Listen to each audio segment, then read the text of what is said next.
Hey, everybody, welcome to the Spark. This is Coach David coming at you. Hope you're doing fantastic on today. Hope everything is moving in the right direction for you and that you're up and at them and getting after it on today. I'm super excited to be with you on today, as always, to be able to bring some inspiration to take you to another level. And I truly believe that what we give you, if you will apply it to your life, if you will go back and examine it, and see that it's the truth and then apply it to your life, that your life is going to be tremendously better. Today, I'm going to talk to you from the subject of it's your world. That's right. People oftentimes ask me the question like, why are things this way, or why are things going on this particular way, or why are things happening to me? Another question that people ask me often is, I see people expressing their life like this and living their life like this, but that's not me. I don't have that going on in my life. Why are these things the way they are for me? Well, I got a simple answer for you. It's your world. So let me explain and let's get into it. I believe that by the time we're done here, that we're going to help you tremendously. So I'm going to fix something right here. My little note sheet just slipped down a little bit. I want to fix that so that I can stay on course today. But anyway, here's the deal, okay? Things are the way they are for you because of things you think, things you desire, and the things you love. Likewise, as well, okay, you have to understand that things are the way they are for you because of what you believe and accept to be real or to be true. When you accept those things, when you walk in those things, when you have those things going on in your life, you have to understand that you did this. Now, it's your world. And I really do mean that. It is your world. What do I mean? It's your concept of yourself, your world, that determines what you experience in your world. Now, I want to keep saying that it's your world, your world. It's not everybody's world. And that's why you see things happening to you in one way or another that are not happening to everybody else.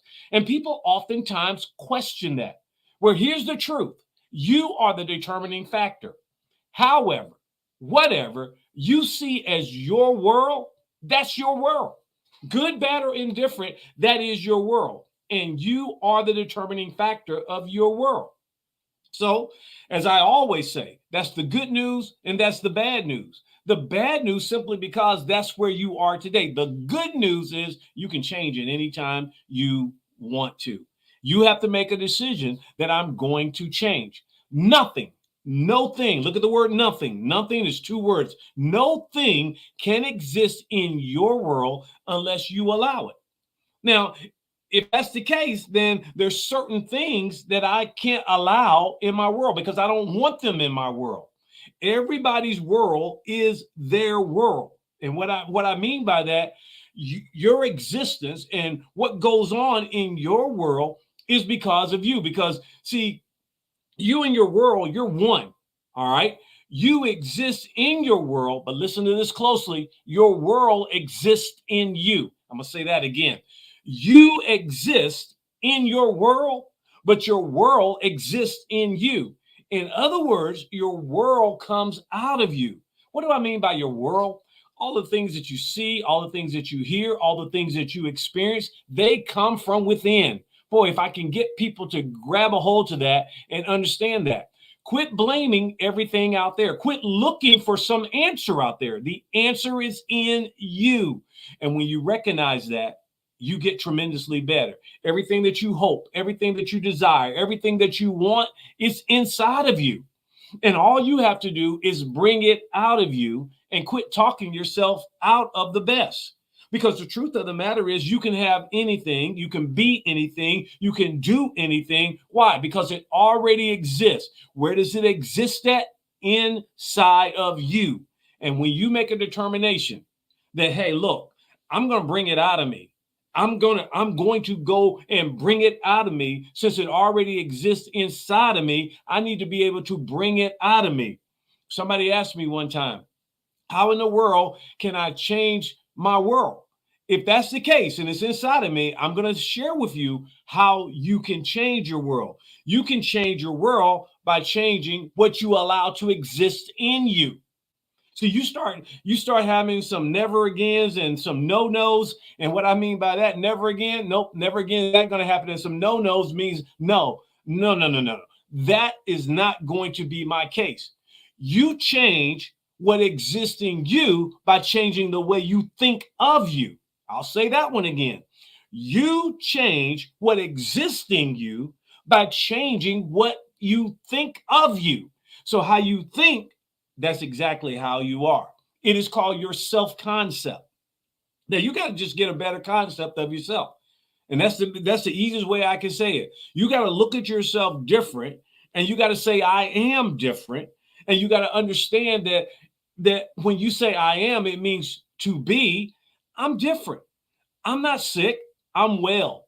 And I'm protecting myself against all sickness. Now, I'm not saying that you're not going to feel some symptoms or something like that, but you don't have to take that on. Okay? You don't have to take it on. You got to understand that you have a choice in this matter. Okay? And whatever I said it before, I'll say this one again. Whatever you put behind I am, that's what you are. Get a different self-concept.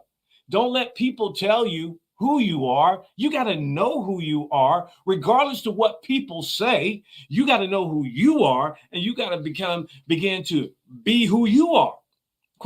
Be unapologetically you, as I heard somebody say the other day. And when I understand that, then it's my world. Then I get to live my world. I get to decide my world. I get to choose what my world is. And because my world is inside of me, it doesn't matter about anything out there. It's once again, it goes back to all of those things that our senses tell us if we will allow it.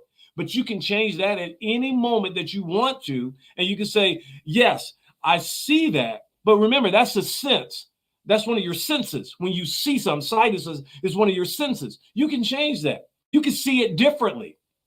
Oh man, all you got to do is make a decision to see it differently. And when you see it differently, things are different. You can feel different about it. Feeling goes to one of your senses. Well, I feel differently about that. I choose to feel differently about that. And because I'm choosing to feel different about that, I am different about that. Well, it's your world. It is whatever you make it. It's your world, independent of anything else, because your world exists in you and you exist in your world. And if you'll take a hold of that, and you'll just begin, and I'm not talking about, being negative or doing anybody wrong. I'm not talking about any of that. That's not what I'm talking about. I'm talking about you understanding your world to the degree that you're willing to live your world. You don't have to take what people say. You don't have to take what you see. The Bible says this right here. For we walk by faith, not by sight. It's not about what I see. It's about what I can subjectively understand, make that mind. And if I walk by faith in that, my sight of what I see is going to change. And so when I get that understanding of that, I no longer allow things to dictate in my life. That's why I just stop all of that. So I'm hoping that you will take this on, and this week you'll begin to understand it's my world. And that's not being selfish. I'll say that because that just came to my mind. That's not being selfish to say that it's my world. I choose to have a certain kind of world. And because I'm choosing to have that certain kind of world, that's nothing against anybody else. Why? Because they can choose to have the world that they want to have. And as long as I don't interfere with them having the kind of world that they want to have, they don't interfere with me having the kind of world that I want to have. We can all be happy and joyous in our own world. Yes, it's your world. You get to choose it. You get to live it. So why not just choose the best for yourself? Why not live the best for yourself? Why not do that? Remember, it's your world. And things are the way they are because of the way that you are. And I'll close with this. You exist in your world, but even more importantly, your world exists in you. You want a different world? Change what exists within you, and your world will get better. All right. I hope this helped you on today. This was a rather quick lesson, but nevertheless, it was a needed lesson to get you where you need to be. So with that being said, take this, live in it. Do me one favor though. share this with somebody because people need to know it is their world. All right. So I'm going to get out of here on today. Remember this right here. You are the architect of your life, and I believe in you. I will see you on next week. You have a great one. Bye.